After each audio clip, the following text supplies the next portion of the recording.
আসসালামু আলাইকুম। আপনাদের সাথে একটা বিষয় আমি কথা বলতে চাই। কথাটা হচ্ছে, কাতারে কয়েকটা ব্রাহ্মণ মিলিয়া একটা সিংহ আটকাইছে ওই সিংহরে মারার জন্য। তো না, আশেপাশে অনেক সিংহ শুনে আছি এই সিংহরে ব্রাহ্মণরা আটকাইছে মারবে। তো সবগুলি সিংহ যায় আসা শুরু করছে, তখনই ব্রাহ্মণরা পালাইছে। অর্থাৎ ব্রাহ্মণ বলতে ব্রাহ্মণ বাড়ি।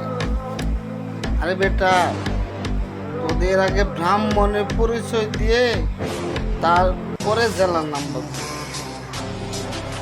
আর আমাদের ময়মন সিংহ মানে সিংহ, সিংহ বলতে তো বোঝায় একশে শক্তি।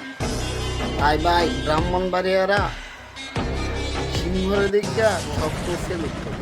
আচ্ছা, একটা গল্প বলি।